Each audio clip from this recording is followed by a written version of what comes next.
She was shot in front of two armies by someone from her own side. In a single heartbeat, everything changed. What was meant to be a moment of peace turned into blood on the snow. Now, the daughter of a king and the son of an outcast must decide, surrender to the cycle of revenge or break it forever. This is a story of love, betrayal, and the price of choosing truth over power. If you believe real strength is choosing peace over war, comment below, "I choose peace." The wind howled like a wounded beast, tearing through the trees of the frost-bitten forest. Snowflakes sliced sideways through the air, sharp as needles, as the royal caravan of Nervalan struggled forward along a narrow, ice-packed path. The horses snorted and stamped, their breath steaming in the frozen dusk. Torches flickered, shadows danced. Every sound felt too loud, the creak of the wheels, the clink of armor, the nervous murmurs of guards. Inside a covered sleigh, Princess Aravel kept her eyes fixed on the trees. Something felt wrong. She shifted beneath her furs. Her gloved hand brushed the hilt of the dagger hidden at her waist, a gift from her brother before the journey. "To remind you," he had said, "that not all battles wear crowns." Then came the scream. It was sharp, sudden, and close. Before the guards could draw swords, the snow erupted around them. Men burst from the trees, cloaked in furs, their war cries guttural and unearthly. Arrows rained down, steel met steel in a savage clash. "Protect the princess!" a voice cried. Aravel threw open the sleigh flap and stepped out into chaos. Her eyes met the face of a dying guard, blood pouring from his mouth. She turned to run. Too late. A massive figure blocked her path. He stood a full head taller than any man she had ever seen, bare-chested beneath a wolfskin mantle, muscles rippling and skin painted with ash. He looked like a god of war. His face was half hidden by a braid of dark hair and a beard that caught the snow like frost. His eyes locked with hers, not wild, not cruel, burning. She reached for her dagger, but his hand moved faster. He caught her wrist with iron fingers and tore the weapon away. Another warrior approached from behind, blade drawn. "No!" the giant barked, the word thick with an unfamiliar accent, but clear. The other man hesitated.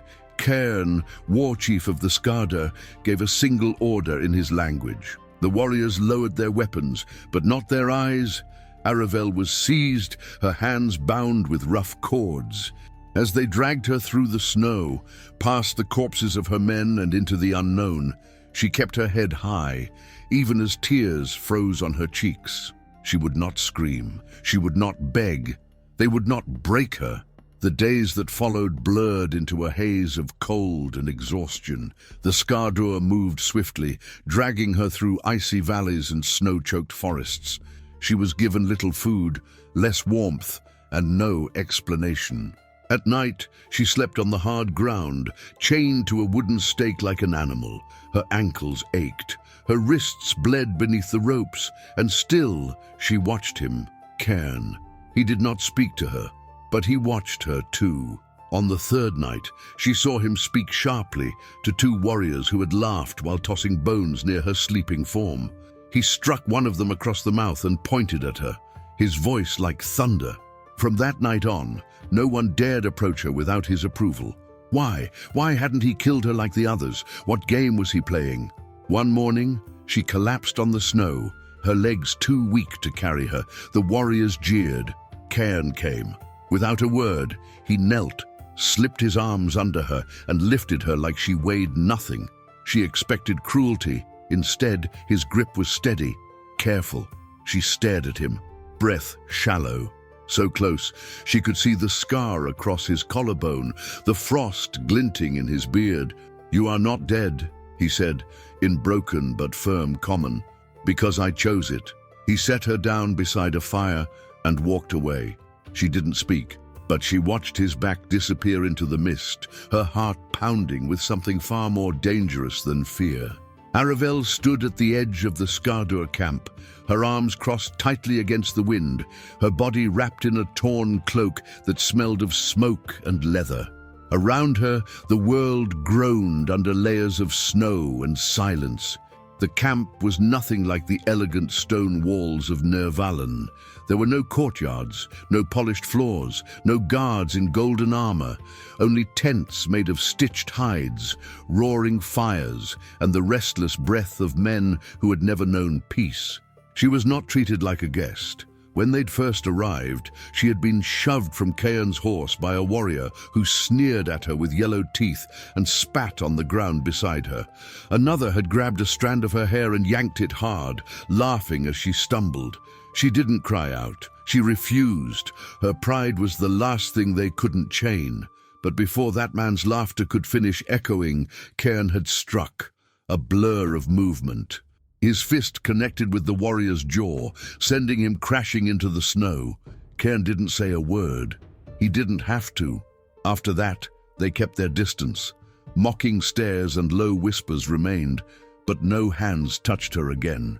She was placed in a separate tent, cold and small, the entrance loosely tied from the outside. A guard always stood nearby, but they never entered. Cairn came at dusk, always alone, bearing food and a flask of warmed water. He never smiled, never lingered, never tried to speak more than necessary. On the fourth night, she broke the silence. "You treat me like a prisoner," she said, "but you feed me like a guest. What am I to you, Cairn of Skardur?" He paused, the wooden bowl still in his hands. His eyes met hers, pale grey, almost silver beneath the firelight. "Alive," he said simply. "And why is that?" Her voice was colder than the wind outside. "So you can trade me for gold. For land." His jaw flexed. "You are no coin. Then what am I?" He didn't answer. Instead, he placed the bowl at her feet and left. Aravel sat alone in the tent for hours, the flames casting shadows that danced like ghosts. She barely touched the food. Sleep came in snatches, and when it did, it was filled with flashes of steel and the cries of her fallen men. Guilt gnawed at her chest like frostbite. She saw their faces every time she closed her eyes. And still, she breathed. Still, she lived. Why? The next morning, her ankle throbbed as she stepped outside the tent. The injury from the ambush had worsened. The bindings had rubbed the skin raw. She limped toward the nearest fire, not caring about the stairs. A group of Skardur warriors sat around it, sharpening blades and speaking in their harsh, rhythmic tongue. Their voices died as she approached. One of them, tall, with braided hair and a scar that ran from ear to chin, stood slowly. His eyes narrowed. "Southern bitch," he muttered in common, loud enough for her to hear. She met his gaze. "Coward, say it again." He smirked, stepping forward. "You speak with pride for a leashed dog." Before she could respond, he lunged. She tried to move, but her ankle gave. She braced for the blow, but it never came. Cairn's arm slammed into the man's chest, sending him sprawling back. The other warriors rose, but none interfered. Cairn stood over the fallen man, fist clenched, voice like thunder. "You defy me." The warrior spat blood, glaring. "She is not one of us. She should not walk free." Cairn grabbed him by the collar and yanked him to his feet. "She walks because I say so. She breathes because I command it. You forget who I am." The warrior's defiance cracked, replaced by fear. He nodded and retreated. Cairn turned to her. For the first time, his voice softened. "You should not be out here." She straightened, defiant. "I won't hide in a tent like a child." A pause, then a nod. "Then you will walk as one of us." He took her arm, not roughly, and led her toward a different part of the camp. Warriors stared as they passed, but none spoke. They arrived at a larger tent, built around a central fire pit and surrounded by weapons, hung on racks. "This is mine," he said. "You will stay here now." She frowned. "With you. With warriors who will not touch you. Men I trust." He looked at her ankle. "Sit." She hesitated, then did. He knelt in front of her, removed a small pouch from his belt, and began cleaning the wound. The salve stung, but his hands were steady, gentle. "You've done this before," she said quietly. He didn't look up. "My sister had weak bones, fell often." There was silence. What happened to her? He wrapped the cloth tightly around her ankle. She died, southern blades, 10 winters ago. Her breath caught. He finished binding the wound, then met her eyes again. You were not there. You did not swing the sword, but you wear their crest, and you spared me anyway. I did. Why? He stood slowly. Because vengeance ends nothing, only fire answers fire. That night, she couldn't sleep. She lay on a bed of pelts near the central fire, surrounded by quiet breathing and the distant howls of wolves in the dark. Cairn sat across the flames from her, sharpening a long blade. His eyes never left the steel, but she could feel his awareness of her, as if her presence was a stone in his hand, something he couldn't ignore. "Do you miss peace?" she asked. He didn't look up. "I don't remember it." "I do," she whispered. "I remember soft beds, music in the halls, a mother who sang to me." He said nothing. "I hate this place," she continued. "The cold, the silence, the way people look at me like I'm a relic, something to be broken or feared." Still, he didn't respond. "But I hate my own silence more." Finally, he looked up. "Then speak." So she did. She told him about her mother's death, about growing up beneath a father who saw the crown before he saw her, about the court, the whispers, the arranged marriages that hovered like knives around her throat. She told him about the day she learned diplomacy meant smiling at murderers if they wore the right sigil. He listened, not with sympathy but with respect. She found herself watching his hands more than his face, the way they moved with purpose, calloused and scarred, but precise. There was no softness in Cairn, but there was strength, not just of muscle, but of will. "Why do they follow you?" she asked finally. He sheathed the blade. "Because I never lie to them, because I take their pain as mine, and mine." His eyes locked on hers again. "You are not mine," he said. "But your pain is real." The fire cracked between them, casting golden light on faces hardened by war and solitude. She didn't look away, neither did he, and something passed between them then. A flicker, brief but undeniable. Not tenderness, not yet, but understanding. The days that followed passed differently. She was allowed to walk freely in certain parts of the camp, though always with an escort. The warriors stopped sneering. Some even nodded to her. She learned their names, their customs. She watched their children wrestle in the snow and old men carve bone into charms. They were not the monsters she'd been raised to fear. They were broken people trying to survive a broken world. And Cairn remained a mystery. He spoke little, but when he did, it was with weight. When he touched her, to help her walk, to pass her food, it was never careless. One afternoon, as she sat near the central fire, an elder woman approached and offered her a carved stone with a symbol etched into it. "For protection," the woman said in broken common. Aravel took it, fingers trembling. "Why?" "Because he protects you." The woman turned and walked away. That night, as Cairn returned from a hunting trip, his cloak dusted with snow, she met him outside his tent. "I want to know who you really are," she said. "Not the war chief, not the Skardur beast they tell stories about. You." His gaze was shadowed.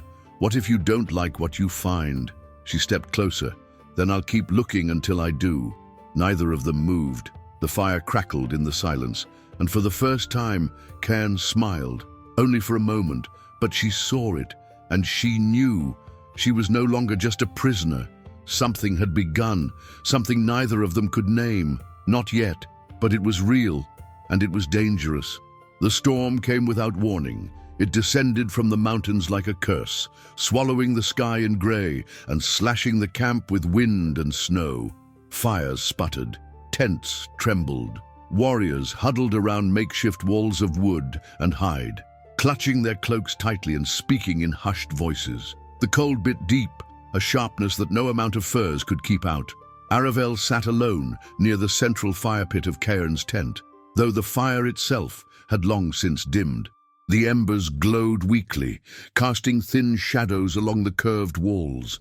She wrapped her arms around herself, teeth clenched, forcing her body not to shake. Her ankle had begun to swell again, but she said nothing. Pain was part of her now, like breath. Cairn had not returned from the ridge. He'd gone out at dawn with a hunting party, and when the snow began, most of them had turned back. But not Cairn. "Stubborn mountain wolf," one of the older warriors muttered, shaking his head as he passed her. Even the Skada feared the weather. That was saying something. Outside, the wind screamed. Snow battered the tents. It was difficult to tell how long the storm had raged. Hours, a day. The sun hadn't shown its face since the clouds came. The world had become colorless. Then came the sound of boots crunching snow, harsh breathing. A silhouette pushed through the flap of the tent, heavy and cloaked in white.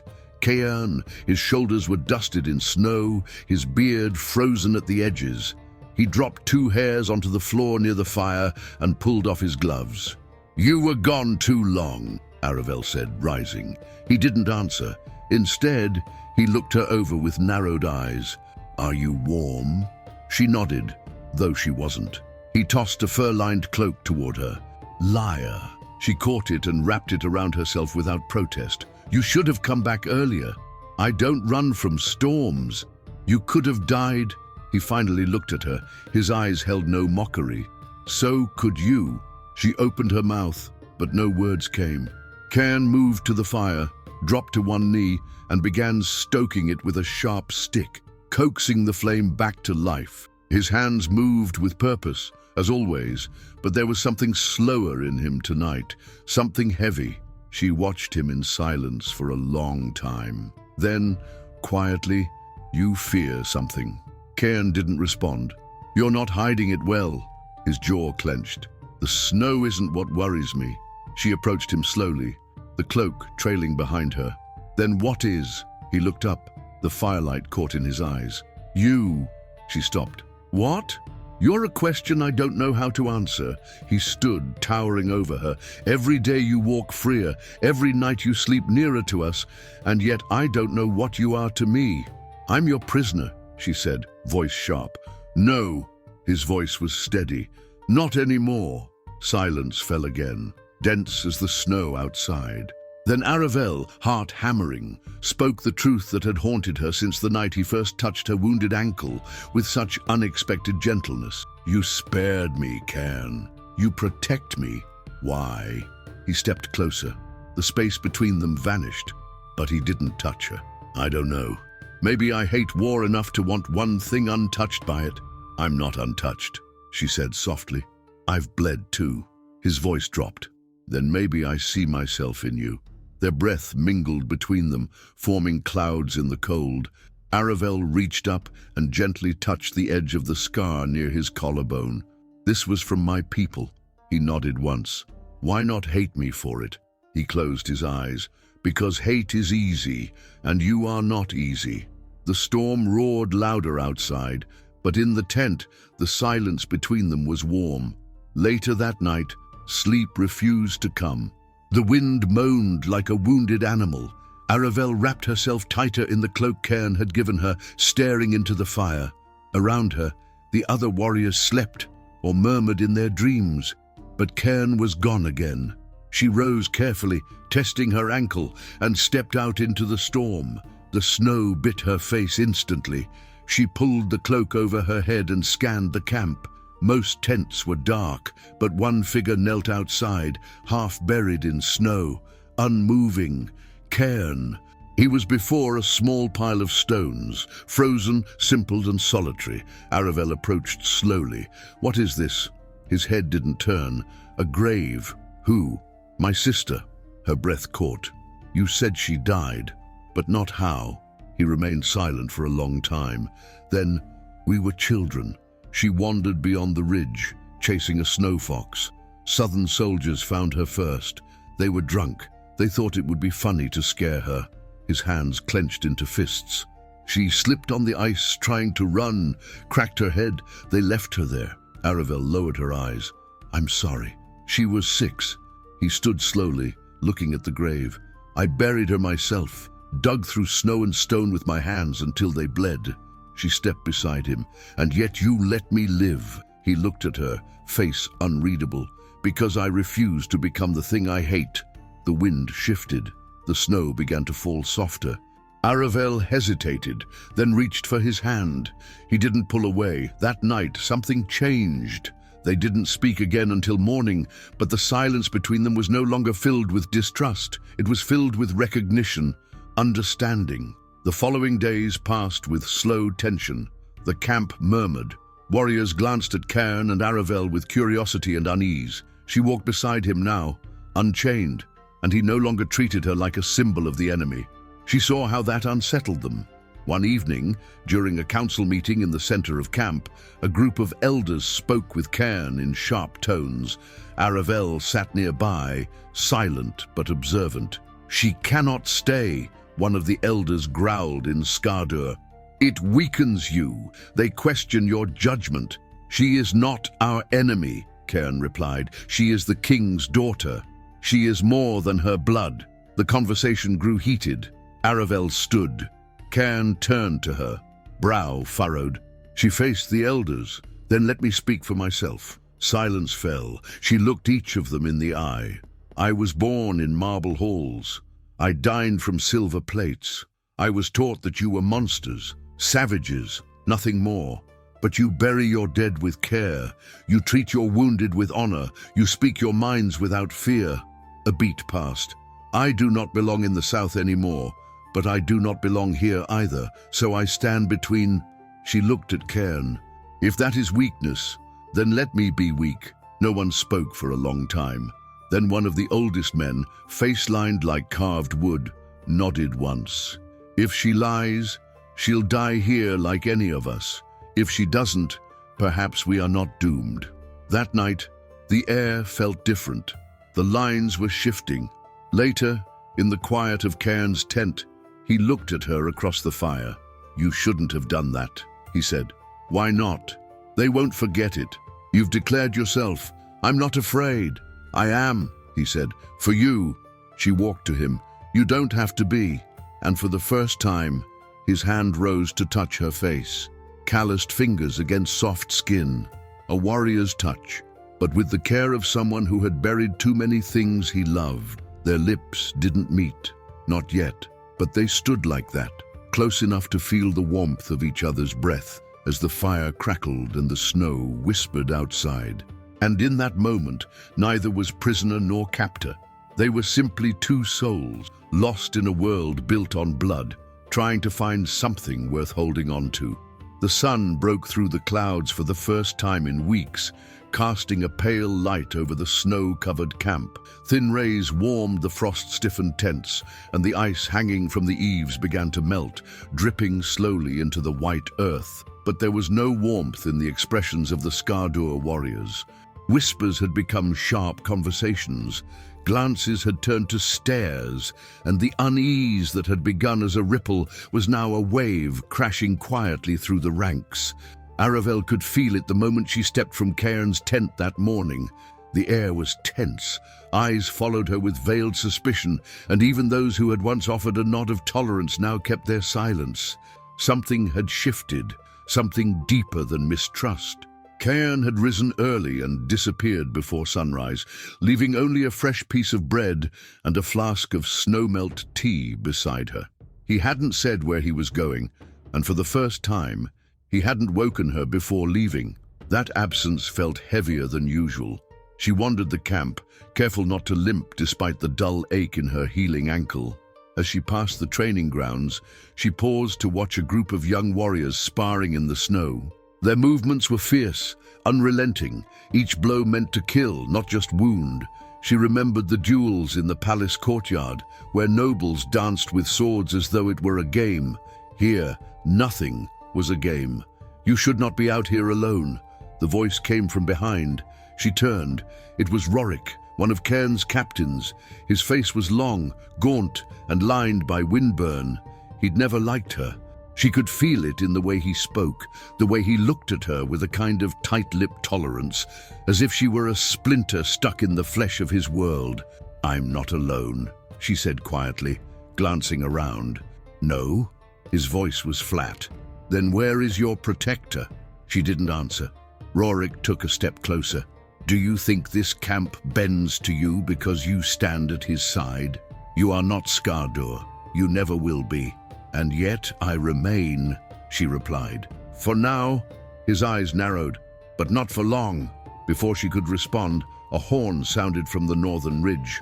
A long, low note, hollow and cold. Every head turned. Rorik's expression darkened. Go back to the tent, he said sharply. What is it? Now. She obeyed, though not out of fear. She recognized the tone in his voice. It was the sound of a man preparing for something he could not control, something he dreaded. She returned to Cairn's tent and waited. Minutes stretched into hours. No one came. The fire burned low and the wind picked up again. Her thoughts churned. Was it an attack? A betrayal? Had Cairn left because he knew something was coming? At last, just before dusk, Cairn returned. He looked older, not in body but in the weight he carried. She stood as he entered. Where were you? He removed his cloak and shook the snow from his shoulders. The southern banners have crossed the river. Her heart stopped. How far? 3 days. Aravel stepped forward. My father? Yes, and 10,000 men. She swallowed hard. He knows I'm alive? Cairn didn't answer. Her breath caught. Then he's coming to rescue me. Cairn looked at her, not with anger, but with something colder. He's coming to wipe us out, to burn this camp to the ground, and to take you whether you agree or not. She shook her head. No, he wouldn't. He would. Cairn's voice was low, bitter. He's done it before, and he'll do it again. She took a step back, as if the air had been knocked from her chest. Then we need to stop him. Parley. I can speak to him. He laughed once. It wasn't cruel, but it was hollow. You think words will stop an army? I'm his daughter. You are his property. Cairn's voice cracked like ice. And now you are in the hands of the man he has hated for 20 years. She stared at him. Why? Why such hatred? Cairn turned away, walked to the fire, stared into it as if the flames held the answer. I wasn't born here, he said. Her heart quickened. She said nothing, only waited. My mother came from the south. She was noble-born, stolen from a burning village during the last war between Nervalen and the borderlands. They thought she'd been killed, but she survived, was taken in by the Skardur, raised me among them. Aravel's hands trembled. He looked at her. My name was Cairn Aldrin, once. Son of a forgotten king, bastard of a line buried by shame. She took a step forward. Aldrin, the rival house to Magnus's line, he said. Your father's enemy, mine. She stared at him, as if seeing him for the first time. You're royal. No? His voice was hard. I was royal. Now I'm just a war chief leading people who spit on crowns. But if they knew, they would turn on me, or worse, try to use me. And my father? She asked.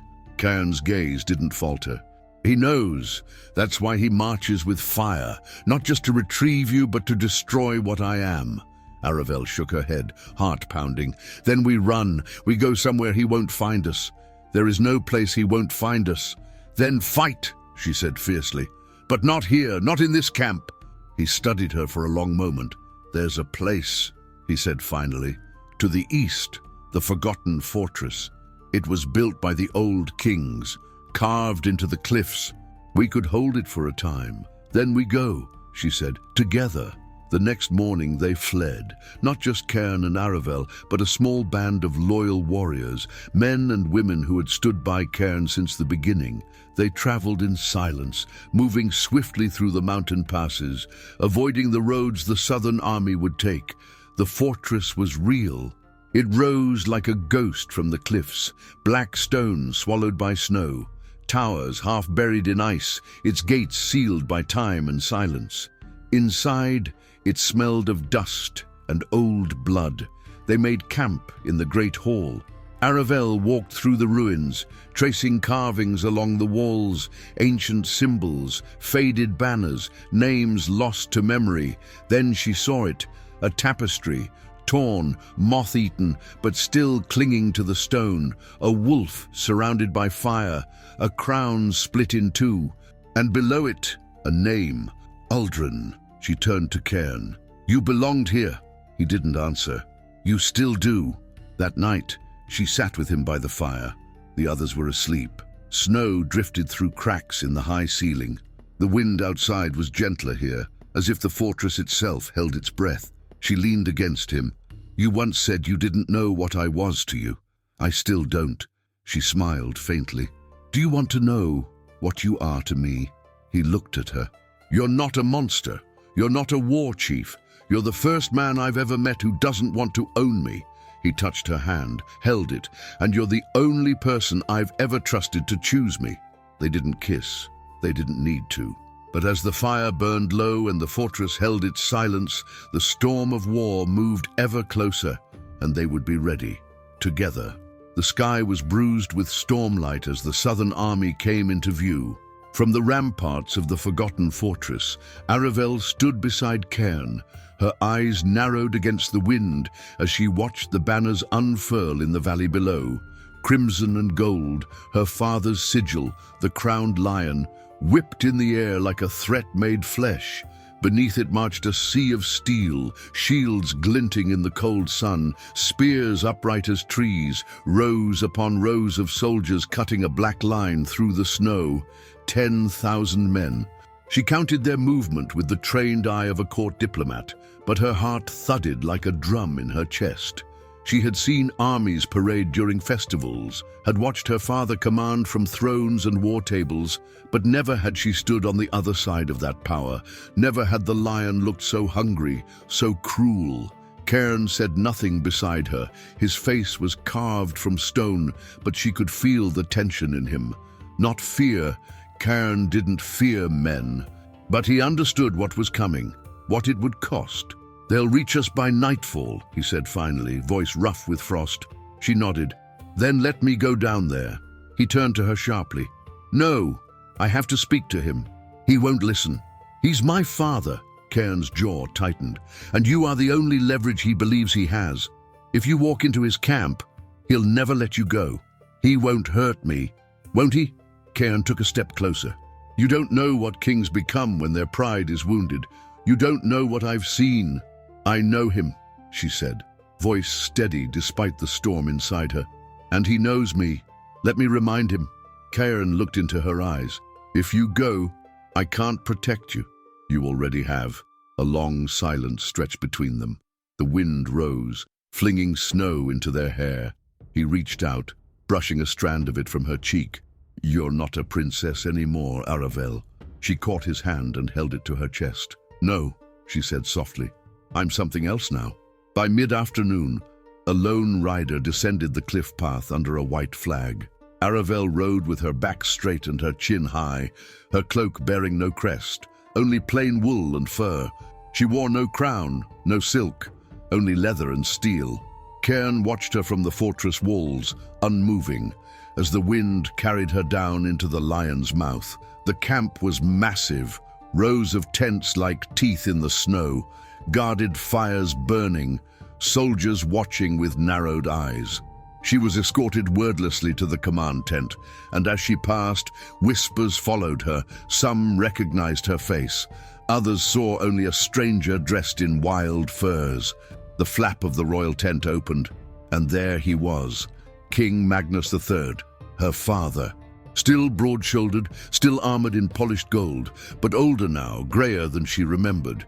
His beard was trimmed, his eyes sharp, but there was a new weight in the lines of his face. He rose as she entered, disbelief flickering across his expression like a flame trying to catch. Aravel. She didn't kneel. Father. He came toward her quickly, hands outstretched as if to seize her, but stopped just short when he saw the look in her eyes. You're alive, he said, voice heavy. Gods, I thought. He swallowed. I feared the worst. I was alive the whole time, and no one came. We searched. You sent swords before you sent scouts. The words hung between them like frost. Magnus's mouth twitched. You've changed, she nodded. I had to. He studied her, eyes dark. What did they do to you? They spared me. He frowned. No one is spared by the Skardur. I was, because of Cairn. Yes, Did he use you? His voice sharpened, eyes narrowing. Tell me the truth. He respected me. Magnus scoffed. He's a barbarian. He's more honorable than half your court. Silence. Her words struck deeper than she meant. He is the son of your enemy, Magnus said coldly. A bastard of Aldrin's line. Do you know what that means? I do. And still you defend him. I do more than that, she said, stepping forward. I stand beside him. Magnus stared at her as if he no longer recognized the woman before him. You would choose him. Over your blood. Over your name. I would choose peace. He kidnapped you. He saved me. He's using you. No, she said firmly. You are. You always have. His nostrils flared. You have no idea the wars I've fought. The alliances I've held together with my bare hands, and how many people died for those alliances, she shot back. How many voices were silenced so you could be the lion on the hill? Magnus was silent. I am not here to beg, she continued. I am not here to plead. I came to offer you the truth. And what truth is that? She looked him in the eyes, unflinching. That your war is a lie. That the blood you spilled is a stain you can never wash. That the man you call a savage is more your kin than you ever wanted to admit. Do not speak to me of blood. Cairn is your heir by right, she said. He carries the name you tried to bury. He is the bridge between your crown and the lands you've been trying to conquer for decades. Magnus looked at her as if she had struck him. And you, he asked, voice low, I am the voice you refused to hear. Outside, the wind howled. He turned away from her, hands clenched behind his back. Do you love him? The question caught her. Yes. He was silent for a long moment. Then he turned back. Return to the fortress. Tell him to come. At dawn, if he believes he has a claim, let him stand before me. She studied his face, trying to see what lay beneath the mask of iron. Is this a trap? He shook his head. It's judgment. Aravel rode back as the sun dipped behind the cliffs. The wind had quieted, but her thoughts stormed louder than ever. She replayed the conversation again and again, looking for lies, for danger. But all she saw in her father's face was pain and something older than anger. Cairn met her at the gate. What did he say? He asked. He wants you to come. At dawn. He looked at her for a long time, searching her face for any crack, any hidden fear. And what do you want? I want you to be free, she said. He reached out and touched her face. Then I will go. The fortress was quiet that night. A hush had settled over the halls. Even the fire seemed to burn more slowly. The warriors sharpened their blades in silence, not for battle, but for the possibility of it. No one knew what would come at dawn. Just before the light broke over the ridge, Cairn dressed in armor unlike any he had worn before. It was not Skardur leather and bone, but old steel, southern make, polished by age, lined with faded royal crests. Aravel stood beside him as he strapped on the sword of his mother's family, a blade forged before the war that had torn the kingdoms apart. You look like a king, she said. I look like a ghost. He descended the mountain path alone, save for Aravel. They walked side by side, her cloak dragging in the snow, his footsteps firm. The army waited in silence as they approached. Then, at the edge of the royal line, Magnus stepped forward. He and Cairn faced each other, eyes locked, both tall, proud, shaped by different fires. So, Magnus said, this is the bastard prince. Cairn did not flinch. I am what your crown made me. You come to claim your birthright? No, Cairn said. I come to end the blood. The soldiers around them stirred, but Magnus raised a hand. Speak. And so Cairn did. He told the truth, of the war, of the lies, of the southern betrayal that had driven his mother north, of the sister lost to soldiers, of the man he had become not because of a name, but in spite of it. Aravel stood behind him, silent, unmoving, and when he finished, he knelt. I don't want your throne, Cairn said, but I won't let you destroy what we've built. Magnus looked down at him. A long, painful silence followed. Then he looked at his daughter, and he saw her not as the child he'd tried to protect with golden walls, but as the woman who had walked through war and chosen truth. He turned back to Cairn and nodded, a signal. The banners were lowered, the soldiers parted. Peace, not by treaty, but by choice. And in that moment, history shifted, not with fire, but with a flame passed from one heart to another. The lion had bowed its head, the wolf had spoken, and a new kingdom was about to rise. The snow began to melt the next morning. It was not a sudden thaw, nor a warm wind from the south, but something quieter, almost reverent. Drops of water trickled from the eaves of the forgotten fortress, down stone walls long silent. Sunlight cut through the clouds in golden beams, lighting the valley where war had once stood poised to devour everything. But peace is never born without blood. The arrow came fast, a blur in the corner of Aravel's eye, as she stood beside Cairn at the edge of the southern encampment, the wind tangling her hair and the banners overhead snapping like warnings. There was no time to scream, no time to warn, just motion. She turned instinctively and took the arrow in her side. She crumpled without a sound. Chaos erupted, swords drawn, shouts rising like thunder. Cairn caught her before she hit the ground, lowering her gently, his hands already slick with blood. Her face was pale, lips parted in shock more than pain.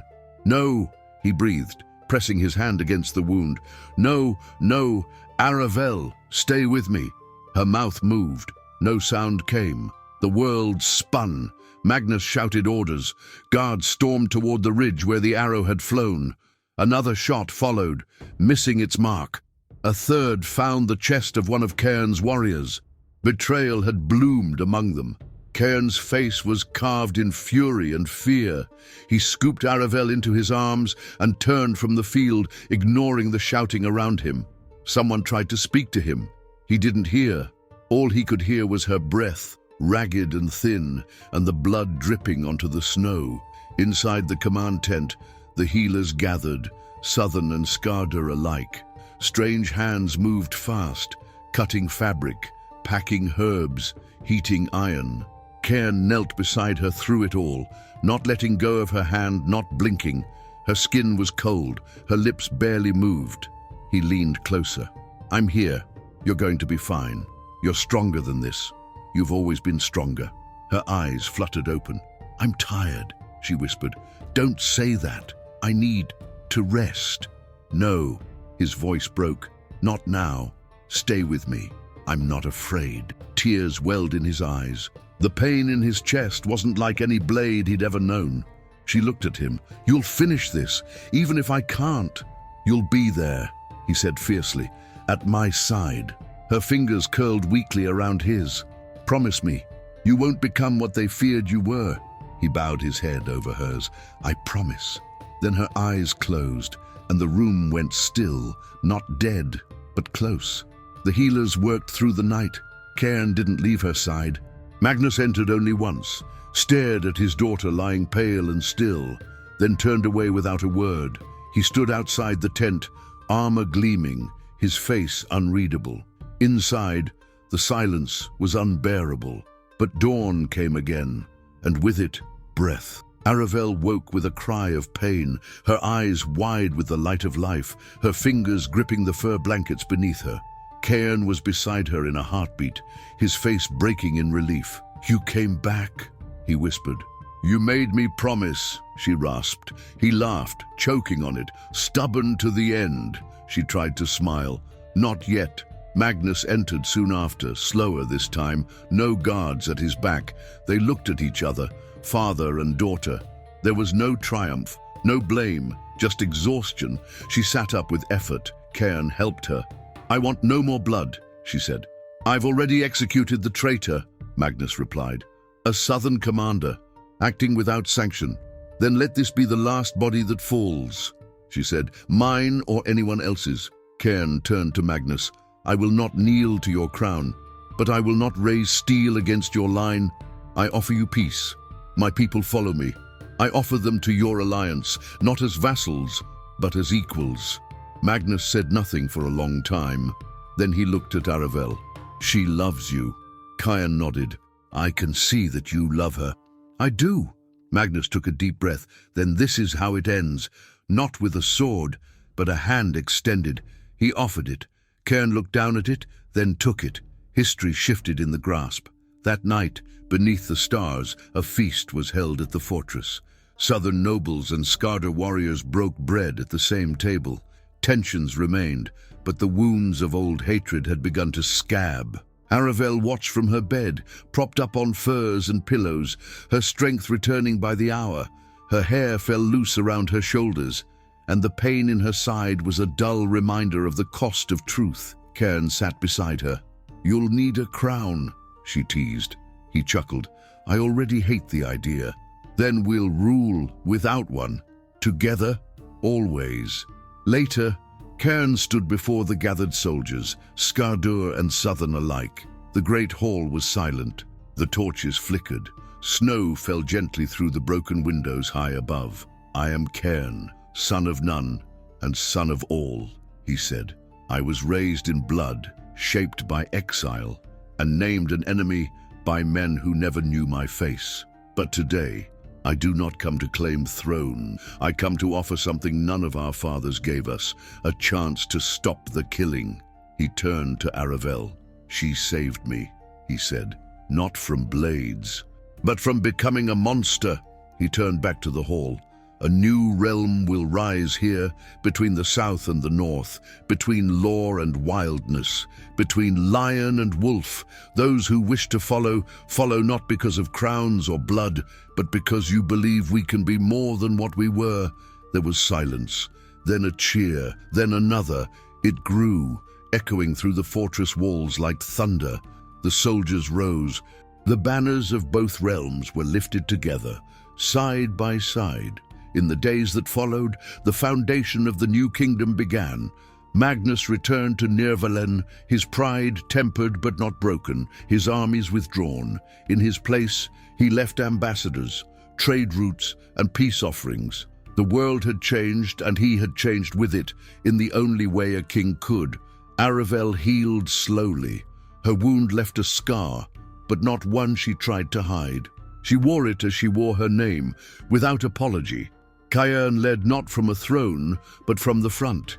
He refused a crown of gold, choosing instead one of iron and leather, crafted by the Skardar smiths and placed upon his head by Aravel herself. When she stood beside him in the coronation of the new realm called Eldheim, the land between, there were no nobles, no priests, only people.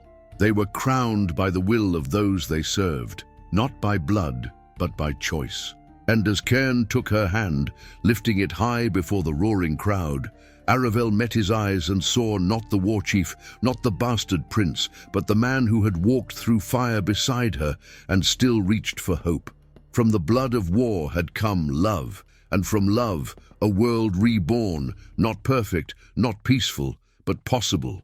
And that was enough. Sometimes the deepest love is forged not in peace, but in fire.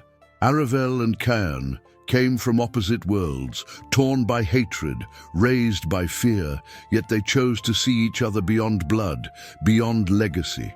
What would you have done in Aravel's place? Would you have defied a kingdom for love? Tell us in the comments. Your voice matters here.